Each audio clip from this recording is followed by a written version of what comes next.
So, hi mga ka-shoutout, magandang umaga. So, for today's video, share ko sa inyo ang Christmas party ng Sangguniang Barangay. Ako nga po pala ay appointed bilang SK Treasurer. Kami po ay naatasan dala ng isang dish para sa aming pagkain mamaya.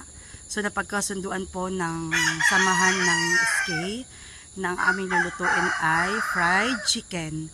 So, bali ako po ngayon ay mamamalengke na. Around 6:10 na po ngayon ng umaga. So, mamamalengke po ako ngayon at para po mamaya ay makapagluto na po kami. So, ayan, papakita ko sa inyo ang pagluluto namin ng fried chicken. Bali, para ako lang po at medyo busy po yung aking mga kasamahan. So, nag-volunteer na lang po ako na ako na lang magluluto total.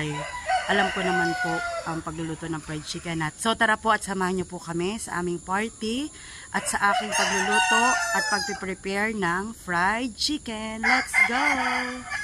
So, ayan, ako po ay pauwi na ng bayan. At ako po ay mamamalengke na. So, let's go!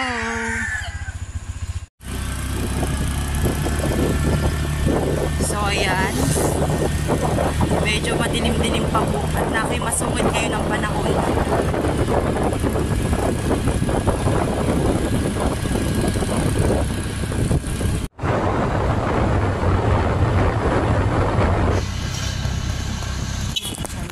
At dito nga po pala ako bibili ng chicken sa Rubios Meat and Frozen Food Store. Bali 6 kilos lang.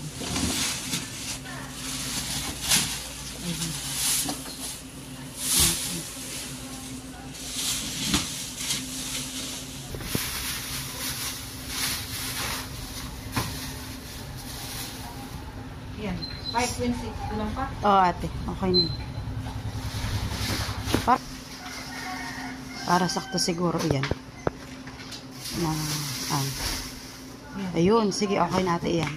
160. 1,004. Sige, carry. Ayun po, tuloy papachop ko na dito para hindi na po ako mahirapan pag uwi sa bahay.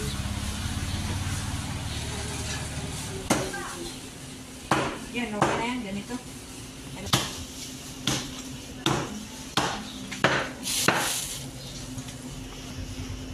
At tatapos na po.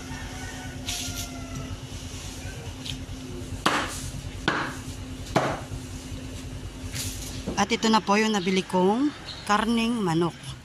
Next naman po ay sa mga sangkap. At dito na po tayo bibili ng mga ingredients sa Audrey Store. At ito na po nabili ko sa Audrey Store. Itong tray na paglalagyan ng fried chicken. At magagawa din po ako ng dessert. Yung lumpiang turon. Saka po itong pinamili kong mga ingredients. Mantika at saka cornstarch, etc. Uwian na po. Kakalating ko lang po sa pamamalengke. At atin na pong hugasan ang ating manok.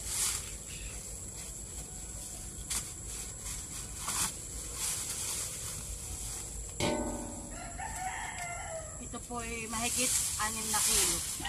Parang 6.2 po ata or 6.3. Bali, gagawin ko po dito sa ating chicken ay half spicy at saka half original or yung normal ang lasa. Masarap. Atin na po huhugasan ang ating manok. Ayan. At kung meron pong baga or atay, atin na lang din po tatanggalin. Atin din pong i-rain. Para po hindi po siya magtubig. Atin po tatanggalin yung atay-atay. Tsaka baga. Tsaka meron pa pong bituka. Tatanggalin din po natin. Ito po yung tinatanggal ko. Ayan.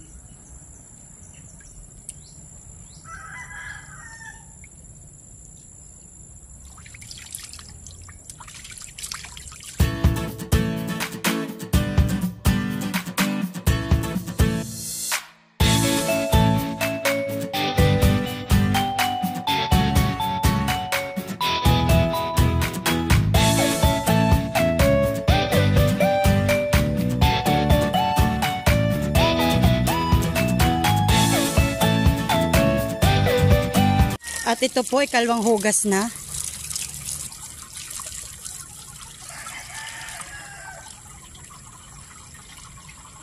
Meron pa pong balahibo.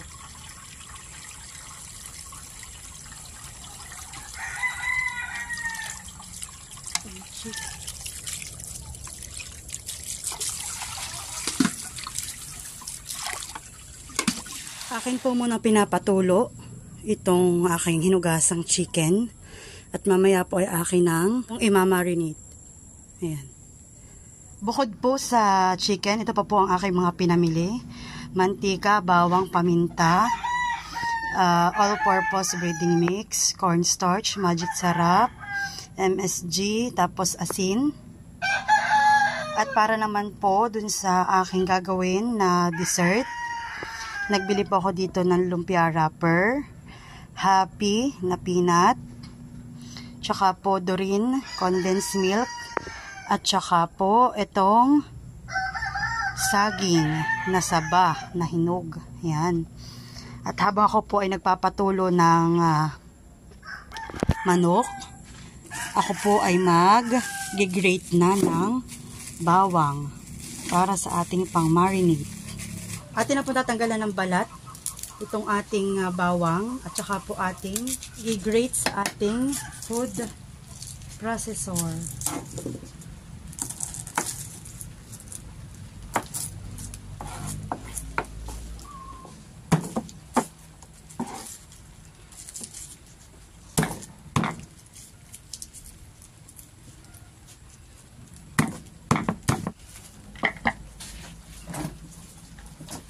At ilalagay na po natin yung ating napitpit na mga bawang.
At okay na po ang ating grated garlic.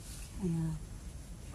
Pang-mix po natin sa ating fried chicken, pang marinade. At ako po muna ay mangunguha ng kidya. At akin din pong ipang ma-marinate sa ating masarap na fried chicken. Doon po tayo banda mangunguha. Siguro tama na po yung mga 20 pieces laang. Ayan. Ako na po bibilisan at naulan na. Po ako ng sili para sa ating spicy fried chicken. Ayan. At ito po yung kalamansi kong ilalagay sa pang-marinate dito sa ating chicken at nakatulo na rin po. At akin na pong imamarinate ang ating manok. At atin na po itataktak dito ang ating manok. Lalagyan na po natin ng paminta. Hindi po siya durog na durog kaya po aking sinala. Ika!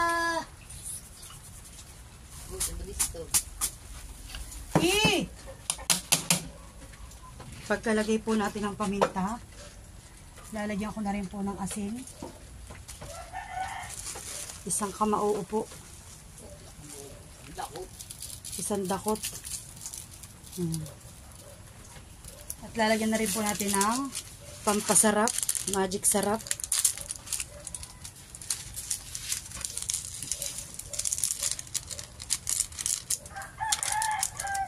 At ang ating Tasty Boy. Baka naman, Ajinomoto. So, sa 6 kilos po, ang gagamitin ko po ay 7 sachet na Tasty Boy. Mas preferred ko po siyang gamitin kaysa crispy fry. Ito po itansyado ko ng lasa. Kaya,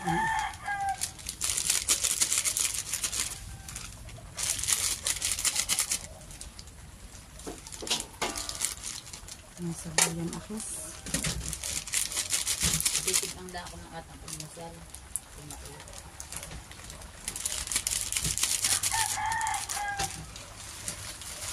At ilalagay na din po natin ang ating ginrate na bawang.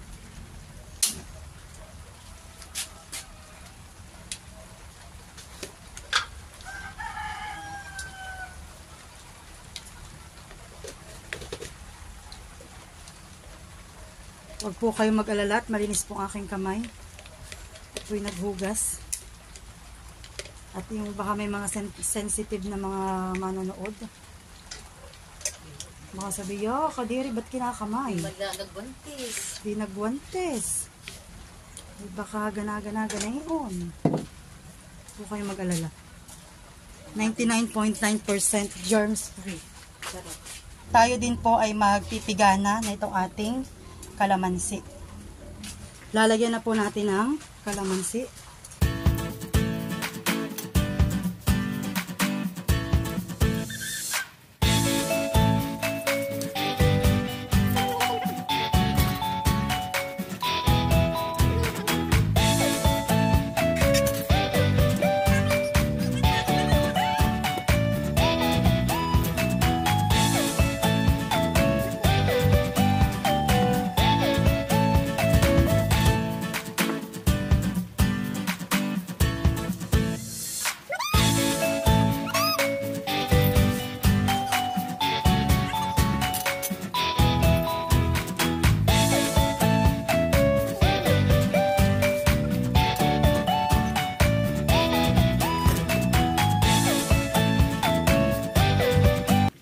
At atin na pong hahaluin para matahok ang mga ingredients sa ating manok.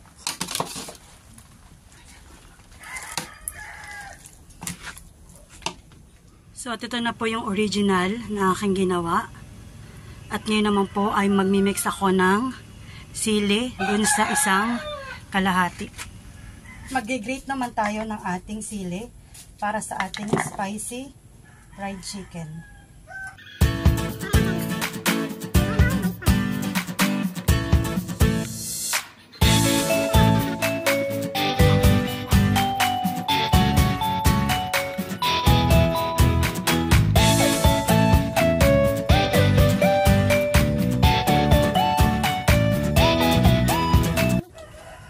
Ito lang po.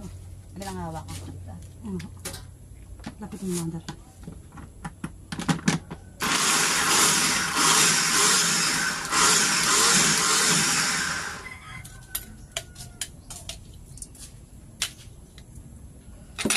Lapitin mo ng uuntian. At baka po mamaya ay mapaanghang.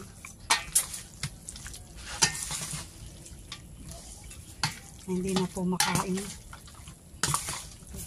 Yan na nga po, yun ang nasa ilalim. Ayun na. Tama na ka na yun? Tama lang ano. Yung ahang. Abay. Ano natitikman na.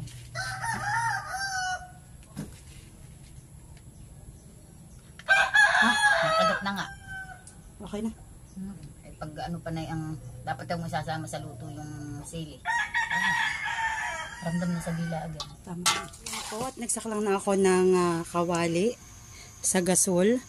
At maglalagay na rin po tayo ng isang 1.5 na mantika para sa pagpa-fried ng ating chicken.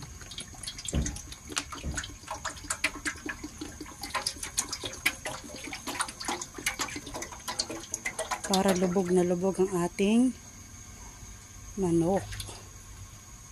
At habang tayo ay nagpapainit ng ating mantika, lalagyan na natin ng coating ang ating chicken ng breading mix.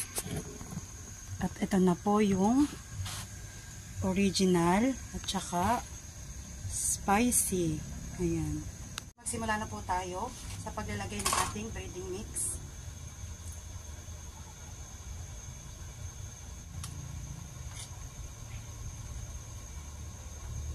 Dapat po ay may lagay na lahat na cornstarch, bawat sulok para po malutong na malutong ang ating fried chicken.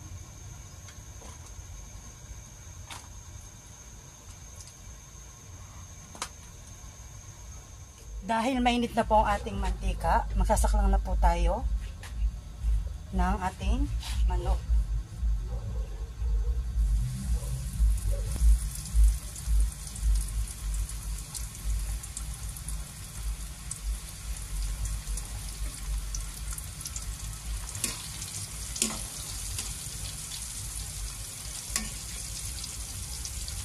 Habang nag-iintay sa pagbibiling, ako po muna ay magkukot ng magkukot para mabilis ang pagsasakalang natin. Ayan po.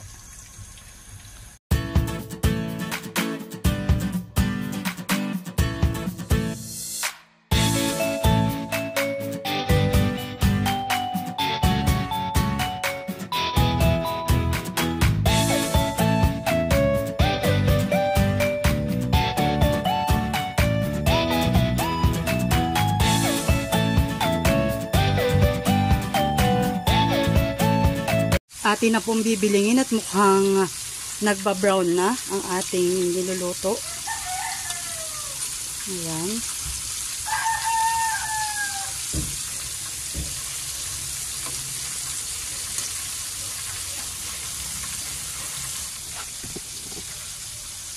At tapos ka na pong balutan ng cornstarch ang original natin na fried chicken. Ang next naman po natin ay ang spicy.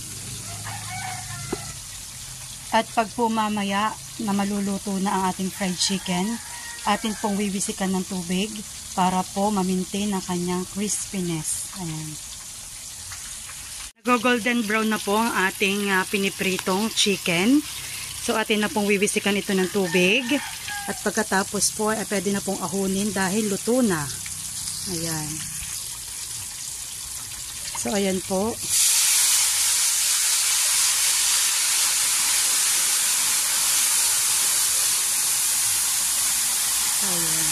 Atin ang aahunin ang ating fried chicken at papatuloyin po muna natin. At saka natin lalagay sa ating tray na paglalagyan for serving.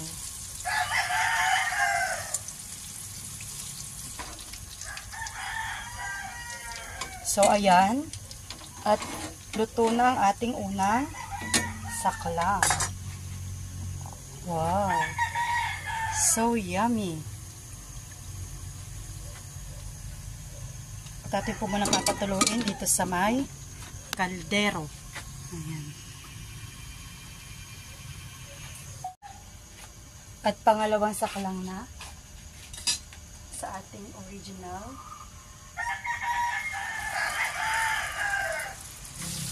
At isasali na po natin itong ating fried chicken sa ating serving dish. Ayan. Kung makita nyo ang crispiness, ito ko po siya ilalagay.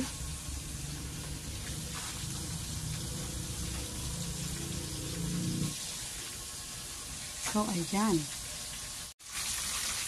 Luto na rin po ang ating pangalawang saklang. Ayan.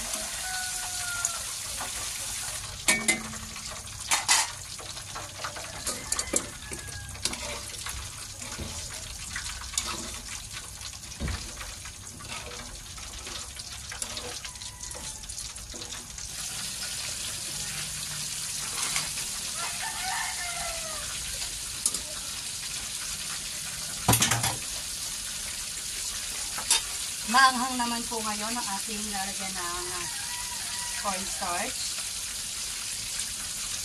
Itong spicy fried chicken.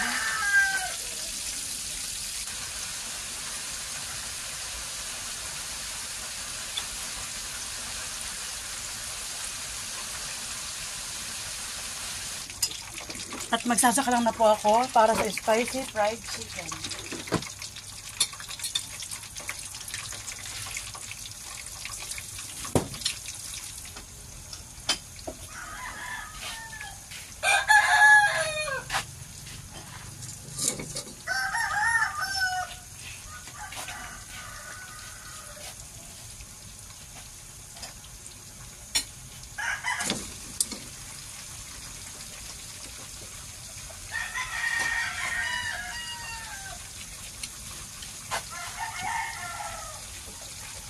Pangalawang sak lang na po ito ng spicy.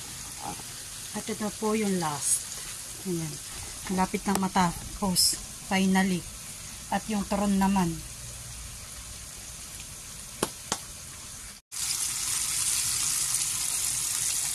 Ayan. Luto ng ating spicy fried chicken. Tapos na po tayong magluto ng ating fried chicken. Kasunod naman po ay ang ating lumpiang turon.